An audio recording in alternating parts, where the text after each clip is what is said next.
Bladesmiths, welcome to the Forge. Today, we're gonna pay homage to our presidents. We're gonna honor one of my favorite presidents, President Theodore Roosevelt. Today, there will be no signature blades in your signature style. Instead, we'll be giving you a piece of W1 round stock from which to forge this.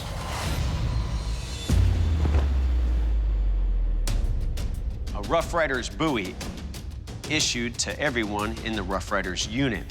Today, you'll be making exacting copies of that blade. Your blades must fall within the following parameters. The length of your blade, as measured from tip to guard, must be between 9 and 9.5 inches. The width of your blade, as measured at the base, must be at least 2 inches, and you must include a clip that is between 3 and 3.5 inches. We've actually included the design parameters and your steel in the scrolls on top of your anvils. Go ahead and open those up. I'm nervous. When I'm making something on my own, if I mess it up, I can adjust the design as I go. But with this one, you've got to make it exactly that way. Good luck, Bladesmiths. Your 3 hours starts now. First thing I do is pull out the calipers and start measuring. I figure that the sooner I can get a drawing with dimensions, get my engineer on, the better. When I first saw the challenge, I was like, cool, we're making a buoy. But then whenever I figured out that it has to be an actual replica, and that's when the nerves set in a little. Now I got the spine of the blade pretty close to the thickness I want, so I move over to the anvil, do a lot of the rest of the work by hand.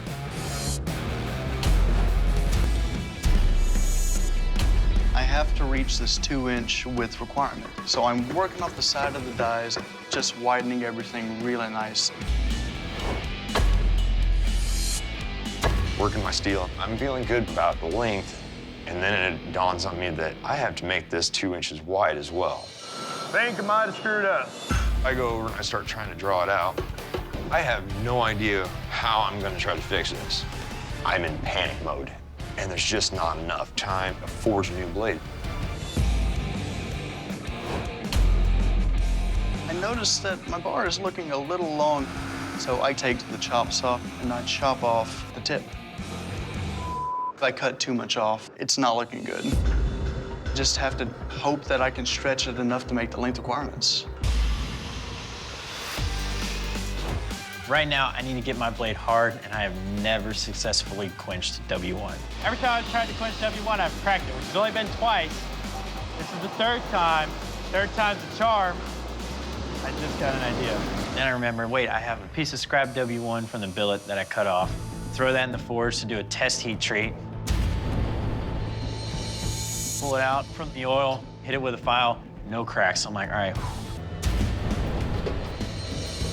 Pull it out of the oil, first thing, hit it with a file. We're good, I got this round. I'm at the grinder. I've hogged off all the material I think I need to hog off before I quench my blade. Being that I don't have a lot of experience with W1, I'm not sure what it's going to react to the quench like.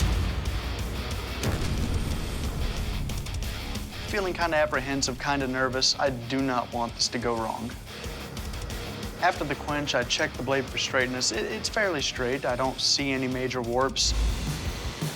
Josh, he's been struggling a little bit, trying to make the width. He now has a very thin blade. He's at the grinder. I'm in a mad dash to get this done, and time's flying by. So now I'm getting ready to quench this W1 steel. Josh is in the quench right now. I'm looking at it, and I can tell that there is a warp to it. I forged it out too thin, trying to meet that 2-inch wide parameter, and I've picked up a warp.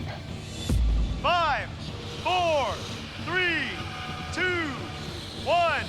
Bladesmiths, shut down your machines, drop your tools. This first round of competition is over. Bladesmiths, today, 3 of your blades did not make parameters.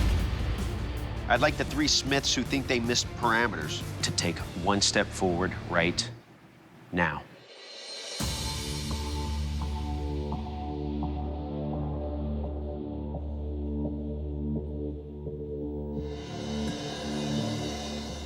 Dan, take a step back, my friend. Andrew, go ahead and step forward. Gentlemen, your 3 blades didn't make parameters in one way or another. I'm gonna let David Baker explain. John, your blade length is under the minimum 9 inches.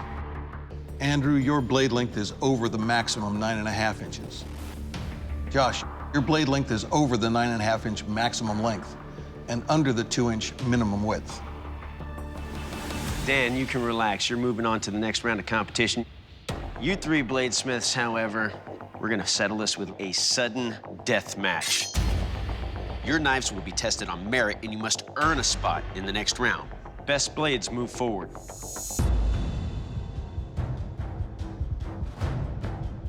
John, Andrew, Josh, I'm gonna take each of your knives and baton them 3 times into this nut here. 2 of you will go forward, and 1 of you will go home. John, you're up first.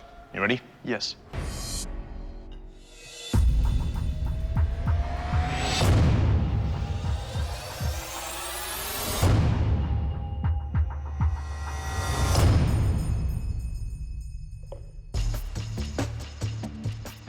Well, John, you lucked out. This blade took 0 damage on this test. Really well done. Thank you. All right, Andrew, you're up next. You ready? Yes, sir.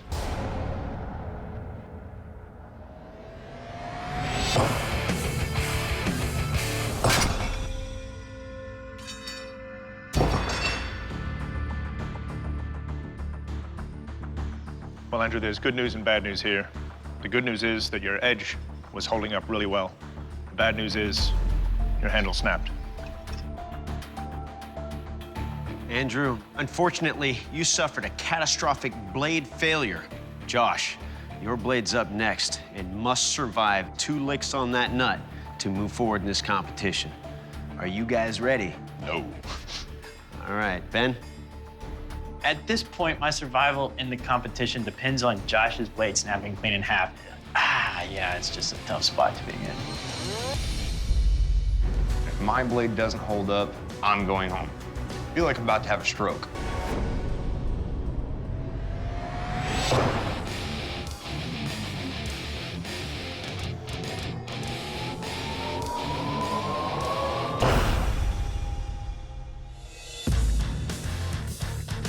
Well, Josh, there's no damage on this blade. Very well done.